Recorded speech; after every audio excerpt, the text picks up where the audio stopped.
अस्सलाम वालेकुम, welcome back to my channel. तो आज की वीडियो में मैं आप लोगों से शेयर करने वाली हूँ डिटेल कि हमारा कितना एक्सपेंस हुआ, कितनी हमारी टोटल कॉस्ट आई, फूड पर, पेट्रोल पर कितना हमारा ख़र्चा हुआ इस्लामाबाद से नारान और नारान से स्कर्दू, और फिर स्कर्दू से हमारा जो है इस्लामाबाद का जो ट्रिप है वो डिटेल उसकी शेयर करने वाली हूँ।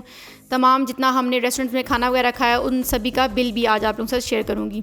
तो यहाँ जी हम लोग लास्ट आप लोगों ने वीडियो में देखा होगा अस्तक नाले में हम लोगों ने नाइट स्टे किया था और अर्ली मॉर्निंग हम लोग यहाँ से निकल पड़े हैं नारान के लिए वापसी के लिए। तो रास्ते में जो वेदर है वो काफ़ी अच्छा था अर्ली मॉर्निंग, लेकिन जैसे जैसे टाइम बढ़ता जा रहा था तो धूप भी आ गई थी और जो है गर्मी हो गई थी। तो यहाँ से अब आप लोग देखें तो अब हम लोग जा रहे हैं नारान की तरफ वापसी पे, और यहाँ से भी हम थोड़ा सा आगे जाएंगे। जंगलोट से पहले जो हमें है वो लैंड स्लाइडिंग भी देखने को मिली है। अपनी जो लास्ट वीडियोस मैंने अपने चैनल पर अपलोड किए हैं नारान इस्लामाबाद से नारान के लिए, तो उसमें भी मैंने मेंशन किया था कि अगर आप लोग स्कर्दू तक का प्रोग्राम विज़िट करने के लिए जा रहे हैं तो आपकी गाड़ी में इतना सामान एटलीस्ट 3 से 4 घंटों का होना चाहिए। अगर बच्चे वगैरह हैं साथ तो आप लोगों के पास खाना और पानी वगैरह मस्ट होना चाहिए, क्योंकि लैंड स्लाइडिंग वहाँ पर कभी भी किसी भी टाइम हो सकती है। तो उसको क्लियर होने के लिए तकरीबन 3 से 4 घंटे लगते हैं। हम भी तकरीबन वहाँ से जल्दी निकले थे, लेकिन हम लोग 10 के वहाँ खड़े हुए लैंड स्लाइडिंग में फंसे हुए हम लोग तकरीबन 1 बजे हम लोगों ने वहाँ से दोबारा अपना जो सफ़र है वो कंटिन्यू किया। यहाँ पर आप लोगों को नज़र आ रहा है कि वो एंड तक बिल्कुल जो ट्रैफिक है वो ब्लॉक है। यहाँ पर बसेस भी हैं, अपने लोग जो गाड़ियाँ लेकर आए हुए वो भी हैं, इसके अलावा जितने भी तकरीबन सभी यहाँ पर ट्रैफिक ब्लॉक है। उस साइड से भी आने वाले लोगों के लिए ब्लॉक थी और यहाँ से भी जाने वालों के लिए, क्योंकि अक्सर जो ड्राइविंग करते हैं लोग वो बिल्कुल फास्ट और रश ड्राइविंग करते हैं और एक दूसरे का एहसास बिल्कुल भी नहीं करते, तो उसकी वजह से गाड़ियाँ काफ़ी फंस जाती हैं। तो लैंड स्लाइडिंग के तकरीबन जितना भी टाइम है वो आप लोगों को अपनी गाड़ी में ही स्पेंड करना पड़ता है। आप लोग अभी देख लें कि जितनी यहाँ बसेस वगैरह हैं वो भी रास्ता खुलने पर तो जो है वो दोबारा से रोड का सफ़र जो है ना वो शुरू हो चुका है। तो यहाँ पर जी इस एरिया पे लैंड स्लाइडिंग हुई थी। आप लोग देखें तो साइड पे काफ़ी मट्टी वगैरह उन्होंने हटा के नीचे फेंकी है। तो एटलीस्ट 3 से 4 घंटे लैंड स्लाइडिंग को क्लियर करने होने के लिए लग जाते हैं। और यहाँ से अभी ये रोड क्लियर हुई है तो गाड़ियों ने चलना शुरू किया है आगे, और इस वजह से हम लोग काफ़ी लेट भी हो चुके थे। हम लोग तकरीबन सुबह 10 के निकले हुए, तो हम लोग नारान पहुँचे हैं 9 बजे। रास्ते में जस्ट हमने 1 घंटा बाबू सर टॉप पे स्टे किया था। तो स्कर्दू अगर आप लोगों का जाने का प्लान है तो आप लोग जो टाइम है वो उसको प्रॉपर अगर लेकर चलेंगे तो इजीली आप लोग अपना सफ़र मगरिब से पहले जहाँ भी आपकी डेस्टिनेशन है वहाँ पहुँच जाएंगे। लेकिन अगर आप चंद घंटे भी वेस्ट करेंगे, अर्ली मॉर्निंग नहीं निकलेंगे, तो आप लोगों का जो टाइम है वो काफ़ी वेस्ट हो जाएगा। तो यहाँ पर जी अब हम लोग नारान पहुँच चुके हैं और जस्ट हम लोगों ने रूम पहले ही बुकिंग करवाई हुई थी, क्योंकि लास्ट हमारी नाइट थी नारान में। और अभी हम आए पंजाब टिक्का का हाउस, बड़ा फेमस है नारान का। यहाँ पर आप लोगों को जो शिनवारी है मटन स्पेशली, उसकी जितनी भी डिशेज़ हैं वो यहाँ पर आप लोगों को ईजी मिल जाएंगी और उनका टेस्ट भी बहुत बेहतरीन होता है। यहाँ पर हमने अभी ऑर्डर किया है डिनर में ट्राउट फ़िश थी, और यहाँ पर ये दुम्बा शिनवारी, और उसके अलावा हमने मंगवाया था फ्रेश सैलड और जो है प्लेन रोटी विद रायता। तो उसके बाद नाइट हमने स्टे किया अपने होटल में, और उसके बाद हम जाने लगे हैं सैफुल मुलूक।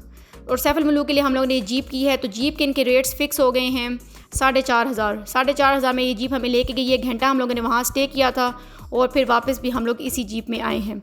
तो अक्सर लोग अपनी गाड़ियाँ भी लेके जाने की यहाँ पर गलती करते हैं, लेकिन रोड काफ़ी ख़राब है, बहुत पथरीले जो हैं वो पत्थर हैं बड़े बड़े से रोड पे। तो आप लोगों को बिल्कुल मैं मना करूँगी, एडवाइस करूँगी कि अपनी गाड़ी बिल्कुल भी मत लेकर जाएं। तो ये जीप्स इन्हीं के लिए होती हैं, इन्हीं रोड्स के लिए बनी हुई होती हैं। तो 4 से 5 हज़ार बचाने का कोई भी फ़ायदा नहीं है। तो यहाँ पर हम तकरीबन सुबह 8 बजे सैफुल मुलूक पहुँच चुके थे।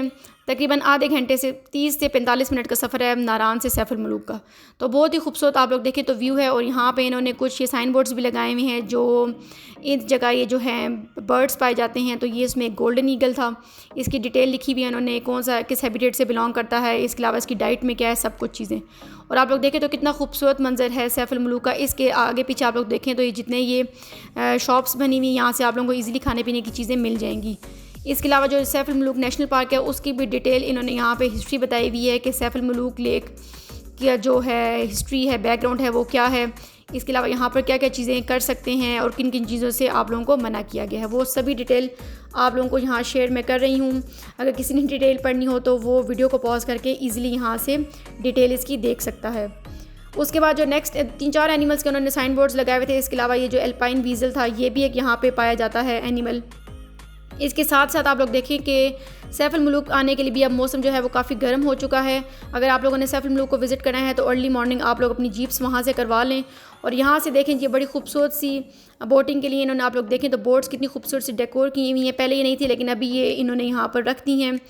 इसके अलावा आप लोग यहाँ पे हॉर्स राइडिंग कर सकते हैं। तो जो एक बंदे का जो घुड़सवारी है वो है 1500 में वो पूरा आपको सैफर मलूक के इर्द गिर्द तमाम सैफर मलूक वो आप लोगों को दिखा लेगा, लेकिन वो काफ़ी जो है बंदा उसमें थक जाता है।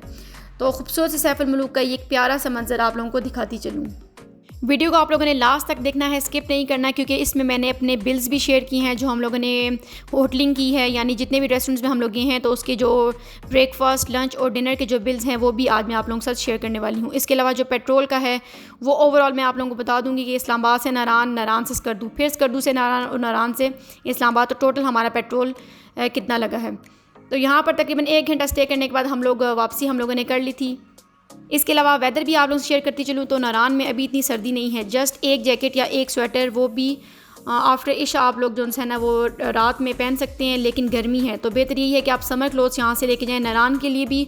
और अगर स्कर्दू का प्लान बना रहे हैं तो स्कर्दू में भी काफ़ी गर्मी है, तो उसके लिए भी आप लोग समर क्लोथ्स लेकर जाएँ। जैकेट्स और कोट्स का कोई भी फ़ायदा नहीं है, जस्ट ये आप लोगों का सामान ही ज़्यादा करेंगे, क्योंकि वहाँ पर मौसम बिल्कुल अभी गर्म है।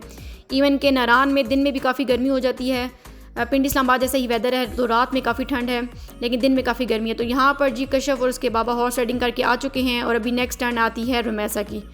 तो इनका जो टोटल बिल बना था वो था 2500। तो 2500 में इन्होंने पूरी सैफुल मुलूक जो है वो इसकी जो सवारी है वो उन्होंने की है, सैर की है।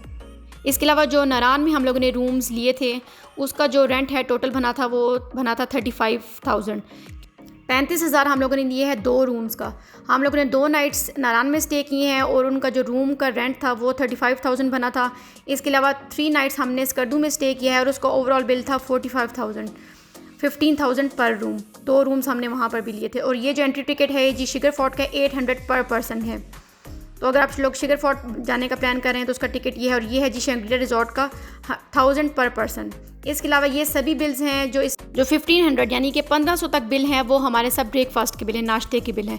इसके अलावा जो इससे ऊपर आप लोग देखेंगे 3,500, 4,500, इसके अलावा 4500, तो वो सभी बिल हैं हमारे लंच के और डिनर के।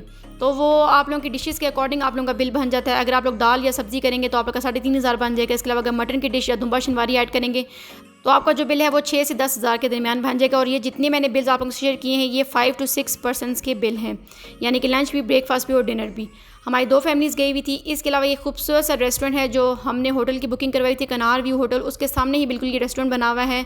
नारान के बाज़ार में बिल्कुल मिड में ये होटल आता है। आप लोगों को यहाँ पर बेहतरीन नाश्ता, लंच और डिनर तीनों ही चीज़ें यहाँ आप लोगों को आपको मुनासिब रेट्स में मिल जाएंगी। जिन्होंने तो मेरे चैनल को सब्सक्राइब नहीं किया वो काइंडली मेरे चैनल को सब्सक्राइब कर लें। मेरे चैनल के पर जो है वीडियो मैंने अभी जुलाई के रिसेंट में गई हूँ नारान और वहाँ की मैंने वीडियो शेयर की थी, तो ये रूम का भी आप लोगों को एक टूर दिखा देते हैं। इसके अलावा स्कर्दू में भी मैंने जो गई हूँ, विज़िट किया है, जिन जिन प्लेसेस में मैं गई हूँ उन सभी की वीडियोज़ मैंने अपने चैनल पर शेयर की हुई हैं। स्कर्दू जाएँ तो आप लोग वो वीडियोज़ ज़रूर देखें, वो आप लोगों के लिए काफ़ी हेल्पफुल रहेंगी। तो ये बेहतरीन रूम है जी, ये तकरीबन 9,000 पर नाइट पर रूम, यानी कि 9,000 में आप लोगों को ये एक दिन के लिए कमरा इजीली अवेलेबल हो जाता है। बेहतरीन साफ़ किस्म के वॉशरूम है। इसके अलावा इनकी सर्विस भी काफ़ी अच्छी है। तो जी यहाँ तक था मेरा सफ़र स्कर्दू से नारान तक का, और अभी हम नारान से निकल रहे हैं इस्लामाबाद के लिए। नारान और स्कर्दू से रिलेटेड अगर आप लोग कोई भी बात पूछना चाहते हैं तो आप लोग इजीली कमेंट कर सकते हैं। आई होप सभी व्लॉग्स आप लोगों को अच्छे लगे होंगे। जल्द ही मिलेंगे अपने चैनल पर एक न्यू कंटेंट के साथ। टिल देन, अल्लाह हाफिज़।